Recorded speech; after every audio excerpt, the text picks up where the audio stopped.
probably more common given this patch, is people will open up like double Stargate or even single Stargate and go mass Corsair. Phoenix. And with those Corsairs, yeah, Jesus Christ.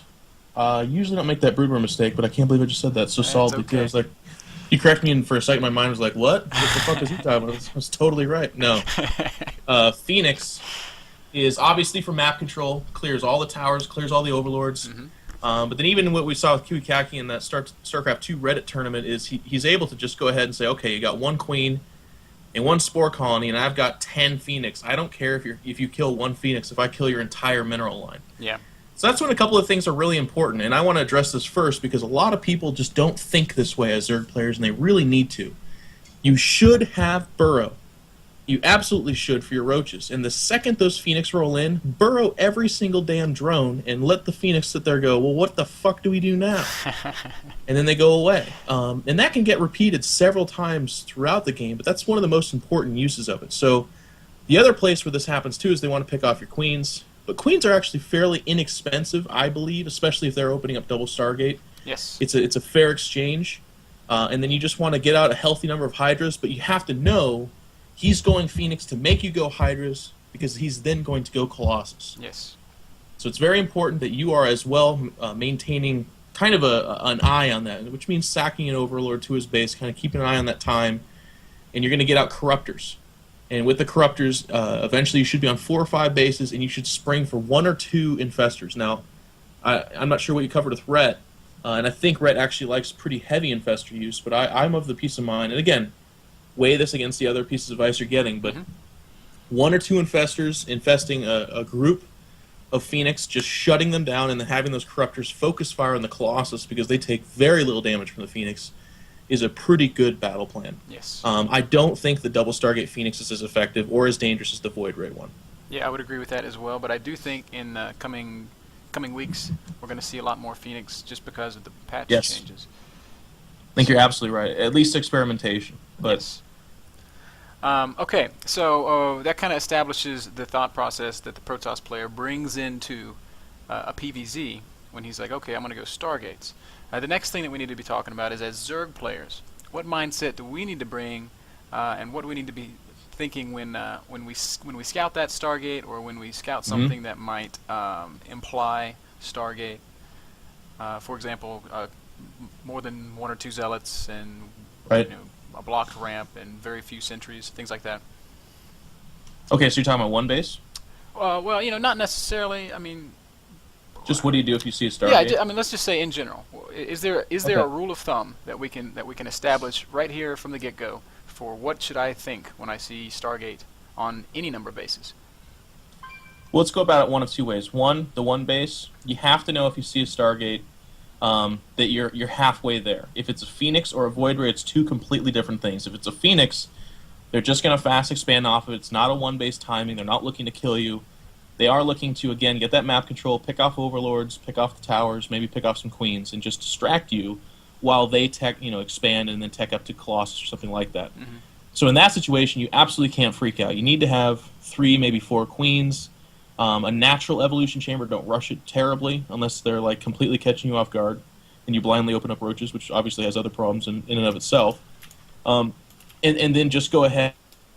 You basically, the big thing is to not overreact. Get the burrowed roaches. Get a spore con each mineral line. Every time they show up, burrow or run the drones or build another queen, whatever. Just rebuild, because basically it's kind of an even trade across the board. But then it also puts you in the opportunity to take advantage of what they're doing. If they open up Phoenix off of one base, they're going to have a tough time establishing their expansion. They're counting on you staying at your home, overreacting to the Phoenix. So just kind of have it in the back of your mind. I think that is something that's going to be more common in the days to come, but I believe it will also get phased out because I don't think one base Phoenix is very strong. Let's talk about the more powerful one base, which is Void Ray. You have to play appropriate to that as well, in that it is not, very rarely is it like a macro build. They're not doing it to get 1 Void Ray out and then expand. They're doing it off of 3 gates, usually getting out X amount of units in 2 Void Rays or 3, and they're looking for a big-ass bust. Yes. And a lot of people, very much so, again, overreact to the Void Rays. You don't need to make a beeline to Hydras. You don't need to make 5 Spore Colonies. You don't need a Spire.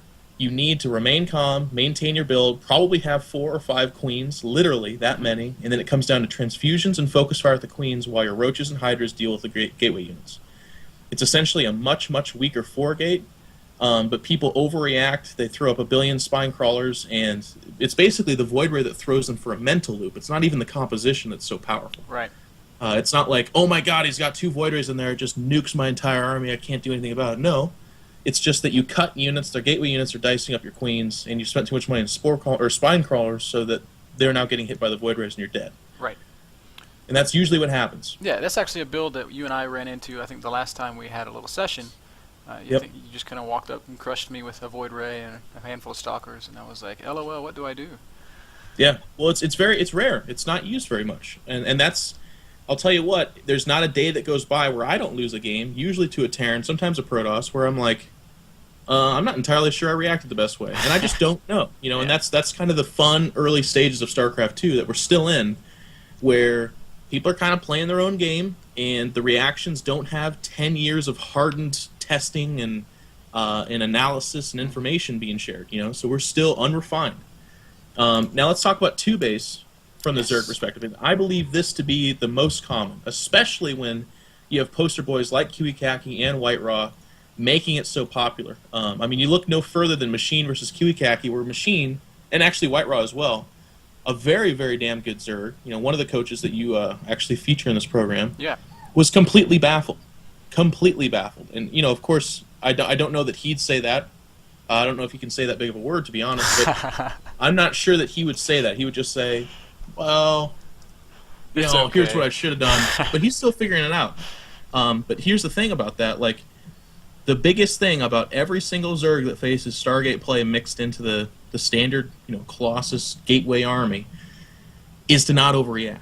You just cannot overreact. That's number one. And number two is angles. It is so important with angles. It's so hilarious how many Zergs stick their army on 2 hotkeys and just A-move like a blunt object right towards the, you know, the Colossus Void Ray army. Force fields go up, the front line gets chewed apart, Colossus are raking in double damage on the back units, Zerg army dies, and they alt-tab to the forum and say, LOL, this game's broken, I hate it, why am I even playing it? And it's just terrible. You have to be out in the open field, especially when Void Rays are at play. You cannot let those force fields lock you up. And then just army composition. You want probably the same number of Hydras as if there was Void Rays or there wasn't. You don't want to go overboard with them.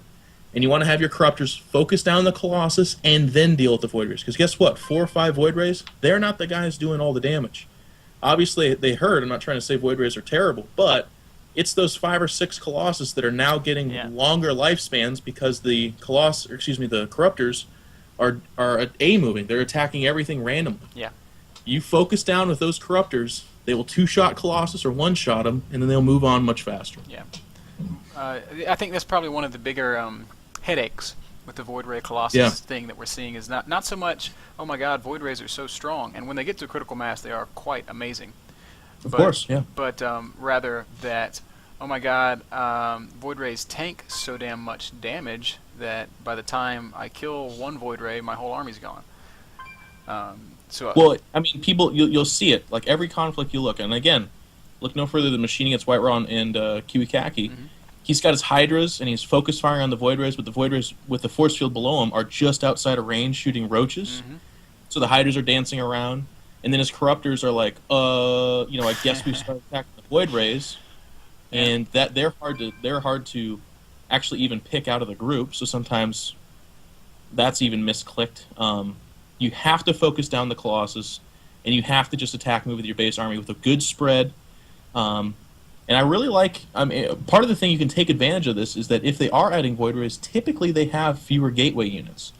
So if you just put enough meat on the ground, you should be able to get inside those force fields and dice up the ground army. As long as you've got enough Corruptors focus firing down those Colossus, it's going to look like 5.6 Corruptors and then the rest of your ground army versus 5 Void Rays, or 4.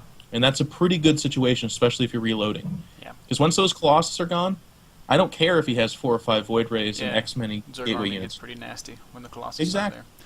Let's talk a second about the Protoss third base, and I'm gonna kind of preach for a bit, and then you can correct me or agree with me.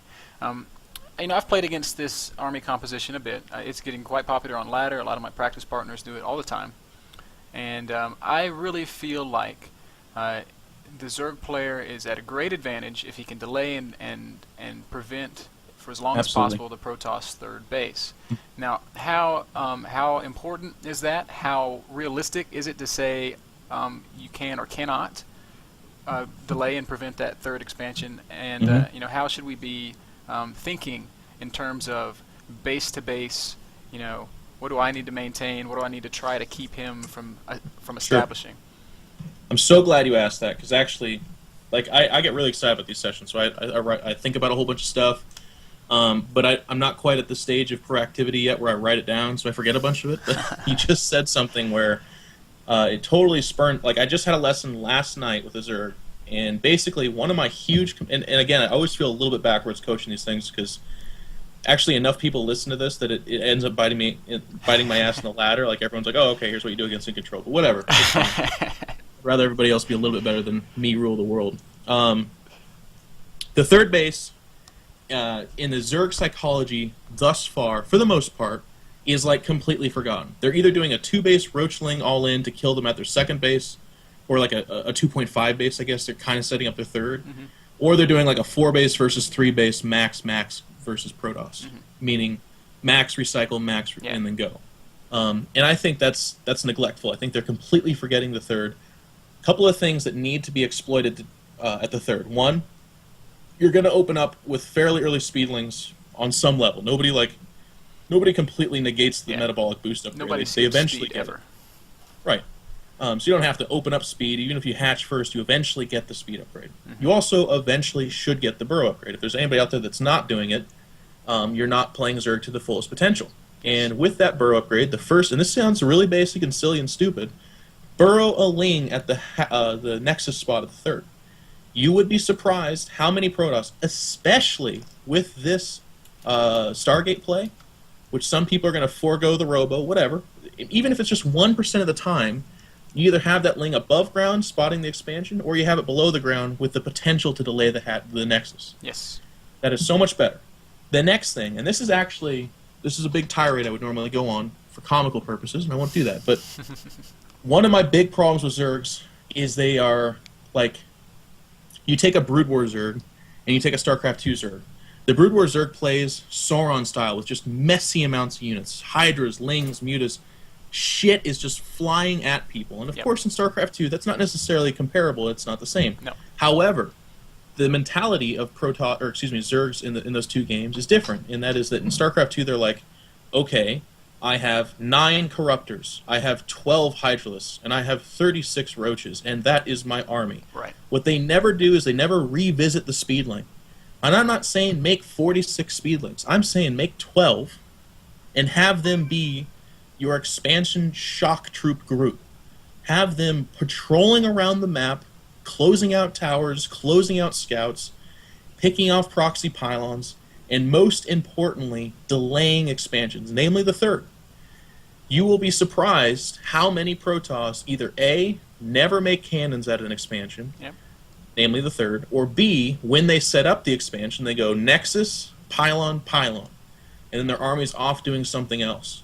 Bring in those Zerglings, pick off that Nexus, run away after you burrow a Ling again, and if you do that once or twice, it actually is so bad for the Protoss. It hurts them so bad.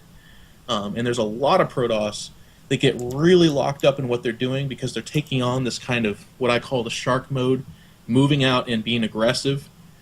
And then all of a sudden they're like, well, why the fuck do I have 2,400 minerals? And then it's because they didn't take their third. Yeah. It's a completely different beast. And you weigh that against the cost. Is 12 Lings expensive? Absolutely not. Is there a risk to it? A little, but if you lose 12 Lings, you very rarely hear a Zerg say, well, I lost the game because my 12 Lings did nothing. Yes. Unless they make it in the first, 3 minutes. That can be costly. So that's my big tirade. As far as focusing on it with, your army, not necessarily. I think one of the dangers of Zerg, and this is going to be counteracted, I think, too, with the evolution of Zerg, by having a third queen faster and just emphasizing creep spread like Amaro and Nidra, is that once you get off that creep, you're exposed. Yeah. It's pretty dangerous, and that third is coming faster and faster for Protoss. So on most maps and most typical scenarios, you don't have the creep extended that far. So for me to advise, yeah, go ahead and try to delay that with your hydras and roaches. It's putting you in too much risk, in my opinion. If you had the creep all the way up into that in